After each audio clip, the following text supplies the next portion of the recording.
මේව තමයි කුස්සිය දැන් තියෙන්නේ.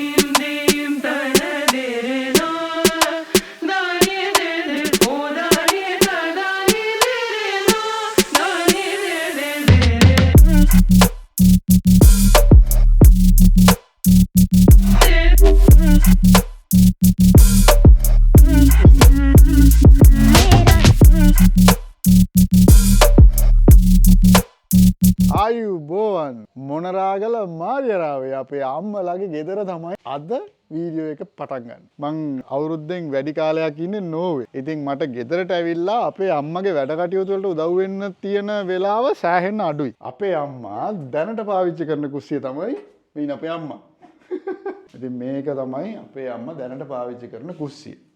මෙන්න මේක තමයි පිළිවෙලකට හදන්න යන ඊළඟ කොටස. මේක තමයි දැනට පෙනුම. මොකද ගණන් ගන්න එපා මේ උදේ ඉඳන් ඉටක මගේ දැන් වැඩ කරලා ඩස්ට් එක මේව තමයි කුස්සිය දැන් තියෙන්නේ.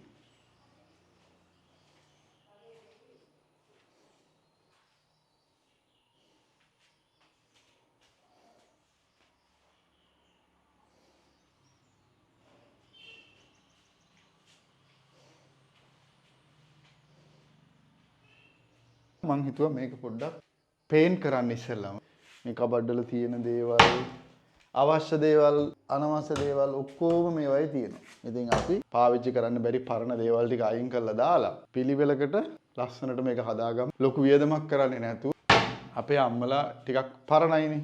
ඉතින් ඒගොල්ලොන්ට මේක කරන්න එකක් අපේ අම්මට නම් ඇත්තටම වෙලාවක් නැහැ. අපිට මේකට තියෙන only one day ඩෙකරේට් කරන්න කොළඹ ගිහලා ඇවිල්ලා ආපහු ඩෙකරේෂන් එකක් දානවා. කියන්නේ බඩු ටික මේක උඩින් තියන්න. හැබැයි මේක ක්ලීන් කරලා පිළිවෙලකට හදන්න තියෙන එක දවසක්.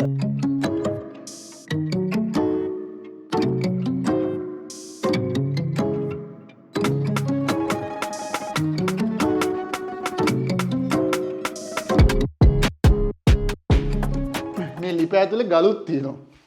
සිමෙන්ති ගලු. මං ඇහුවා මේ අපේ අම්මගෙන් ඇයි මේ ගල් තියෙන්නේ කියලා මේකේ. මේකේ ගල් තිබිලා තියෙන දුම්මැස්ස හදාගන්න. ඔයාලා දන්නවද දුම්මැස්ස කියන්නේ මොකක්ද කියලා? අම්මා දුම්මැස්ස කියන්නේ මොකක්ද? දුම්මැස්ස මොකක් කරන්නේ? මස් වේල. අපි මේ විදියට වැඩි පරම්පරාවෙන් එන්නේ. මස් වේලන්න පාවිච්චි කරන ඇත්තටම මේ ලිප උඩින් ටිකක් මැස්සක් වගේ එකක් හදාගන්න. දී දෙකක් දාලා දරක් දාගන්න. ඒකේ වේලනවා. මේගොල්ලෝ කඩෙන් මස් ගෙනාවත් මේ වේලලා තමයි උයන්නේ. අපේ තාත්තා අපි නැත්තම් සත්තු මරන්නේ නැහැ. මේ අම්මා. තවරක් නැහැ. සල්ලි වලට මස් තරම් වේලලා ගන්නේ. අපි හදන්නේ මේකේ මැටි ගන්න. මේක දාන්නේ. මෙතන තියෙන සුපිරි භාණ්ඩයක්. 1900 බර ගණන් වල සවුත් වෙලානේ මේ දලි වැදිලා අපේ බදුරලියේ කැබින් එකට අවශ්‍ය භාණ්ඩ දෙකක් හම්බුණා. ඔයගොල්ලෝ දන්නවනම් කියන්නේ මේ මුවා කවුද කියලා?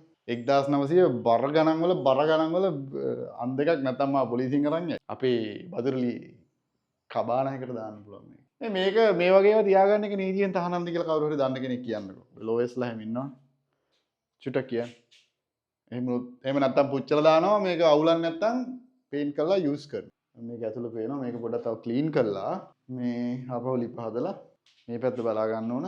ඊළඟට මේක සම්පූර්ණයෙන් ක්ලීන් කරනවා. ඉස්සලා පේන්ට් කරලා ඊට පස්සේ මේක ක්ලීන් කරන්නේ. බඩු ටික ඔක්කොම එළියට ඇද්දා. මෙතන මේ කැබිනට් එක තියෙනවා. ඔයාලා දන්නවනේ කැබිනට් එකට එන ඉතිහාසයක් තියෙනවා ලංකාවේ. මේකේ තියෙන බඩු ටික පොඩ්ඩක් අස්කලා දාන්න ඕන. වතුර ගොඩක් ඕන. කෝප්පෙන් දෙන්න එක. මම දන්නේ මැටි ගන්න. ගොමු හොයාගන්න බැරි වුණා අපිට හදිසියෙත්. ගොම ටිකක් දැම්මනම් පිපිරෙන්නේ නැහැ නේ. ගොම දාන්න නැත්තේ පුපුරන්නේ නැති වෙන්නේ උඩි. මම දන්නේ නැහැ මේ අම්මගෙන් අහලා මම කියන්නේ. අපි ඉතින් ඉස්සර ලිප්ස්ටික් ගාගත්තේ මැටිකද නේ? ඔව් නේ. ඔව් මට මතකයි මම හිතන්නේ අපි අවුරුදු මට 10 12ක් විතර යනකම් මැටි ගෙදරක හිටියේ. අපි හොත්තට පිටි මැටි ගා ගන්නවා ලස්සනට. අවුරුදු වෙනකොට සාති දෙකක් විතර තියා මැටි ගන්න. ওই කාලේ ගෑනු කට්ටියගේ ප්‍රධාන ජොබ් එකක් නේ. ගෙවල් මැටි ගා ගන්න එක. හැබැයි ඒක නියමට අර ගොම එහෙම දාලා නෑ හුඹක් නැති ඕ පොළොවෙන් කපලා ගත්තම හරියන්නේ නැහැ හුඹකින් ගන්න. හුඹකින් ගන්න ඕන. රතුට ගන්නම ගන්න ඕනේ ගන්න. එහෙම ඇනුවා. ඇති වතුර වැඩි කරන්න එපා. වතුර වැඩි කරන්න නැත්නම් ගෑවෙන්නේ නැහැ. මේ අතේ තුවාලයක් වුණා ඊයේ. දැන් ගන්න කියලා මෙහෙම. මැටි ගාන මැටි ධනුෂ්ක කියලා thumbnail එක ගහමු. මොකදන උසයිනේ. ඔව් ලෙවල් එකට ගන්න. ලෙවල් කරන්නත් ඕනද? අම්මගේ කුස්සිය හදන වැඩේට බඩු ගන්න අපි ආවා අම්මා.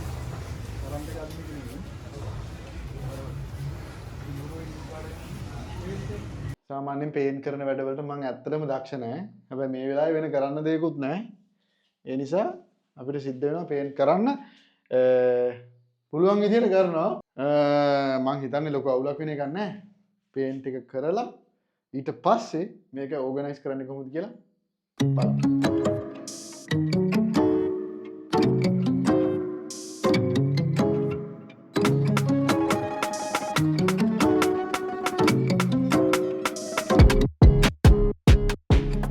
ප්‍රශ්නේ තියෙන්නේ මේක මාර විදිහට අපාටයි. මේක සුදු කරන්න මාර ගේමක් දෙන්න වෙනවා. ඒ පියෝ වයිට් එකක් ගන්න සෑහෙන ගන්න ඕන. මේ මම හිතන්නේ තුන්වෙනි කෝට් එකක් දාලා ඒත් මෙතන තියෙනවා පොඩි මේ පැල්ලම් ටිකක්.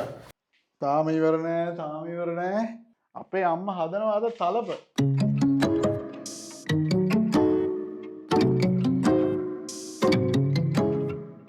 වැඩේ ඉවර වෙගෙන යන්නේ. අඩුපාඩු නම් ඇති මේ මම එක්ස්පර්ට් කෙනෙකුත් නෙවෙයි.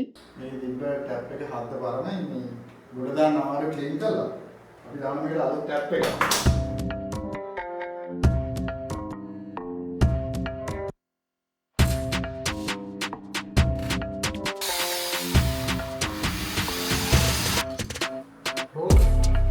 ඊළඟට මේක සම්පූර්ණයෙන් වොෂ් කරලා අපේ අලුත් අයිටම් ටික කොළඹට ගිහිල්ලා අරගෙන ඇවිල්ලා මෙතන ෆිනිෂ් කරන්න තමයි සූදානම. අපි ඉන්නේ බොරැල්ල ලේඩි ජේ එකේ. let's go in. Lady J එක තෝරගන්න ප්‍රධාන හේතුව තමයි අපේ thinking එක ස්මාර්ට් විදියට හිතුවොත් පොඩි ගානකට ලස්සනට අපේ අම්මගේ කිචන් එක කම්ප්ලීට් කරව ගන්න. ලේඩි ජේ එකේ සාමාන්‍යයෙන් මුත පැස්ටල් කලර්ස් කියපු එතකොට යුරෝපියන් ස්ටයිල් වලට ගොඩාක්ම ළඟින් යන ලස්සන ඩිසයින්ස් ටිකක් තියෙනවා. අදන්න මේ ෆ්ලෝ එකේම තියෙන කිචන් එකට අවශ්‍ය බඩු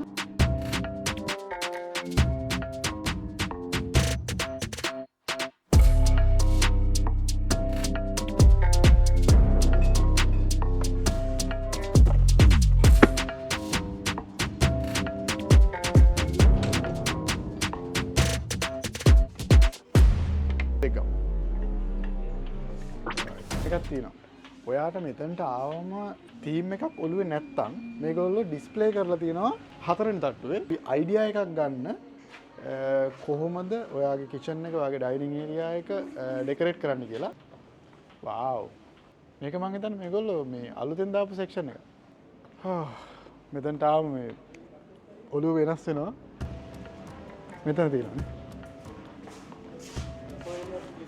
right.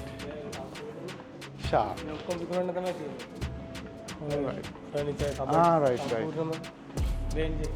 right. ඕනේ වුණා මේකේ කැලි අවශ්‍ය මේ කැලි වල අපිට කියන අදා ගන්න පුළුවන්. මට මතක් වෙන්නේ IKEA එක.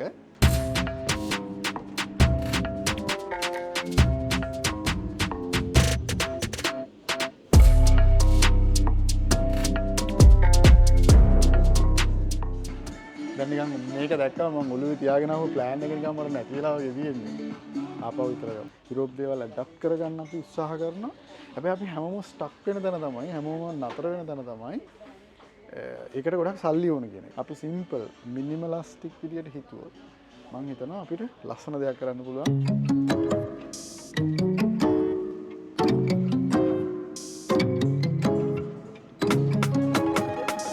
බොක්ස් එක ගත්තා.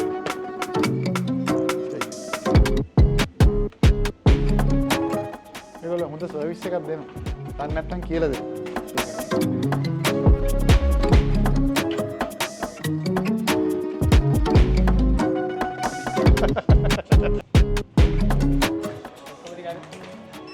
එන්න බෑ පුතේ මොන්රාගල්ට යන්නේ.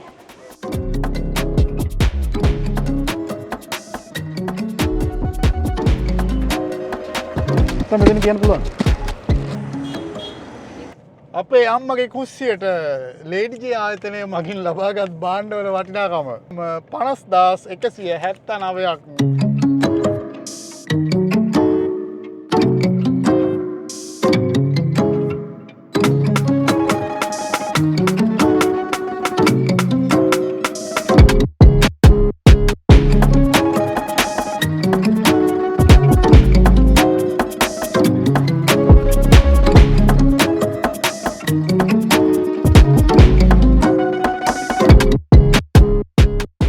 පාන්දර 6:30යි අපි ආපහු යන්න හදන්නේ කොළඹ. ඉස්සර තිබුණු අර ගොඩ වෙලා වගේ තිබුණු ලුක් එක නැති වෙලා අපි තියෙන අනවශ්‍ය කොට ටික අයින් කරලා අවශ්‍ය ටික විතරක් තියාගෙන පොඩි පොඩි දේවල් අලුතින් ඇඩ් කරලා අපි ලස්සනට පිළිවෙල කුස්සියක් අපේ අම්මා හදලා දිනා. අම්මා එන්නකෝ. ඒ මම මේ කුස්සිය. ආවන්නේ. හොඳයි කුස්සිය වගේ. ගොඩක් හොඳයි. ඔය විදිහටම තියාගන්න ඕනේ හැබැයි.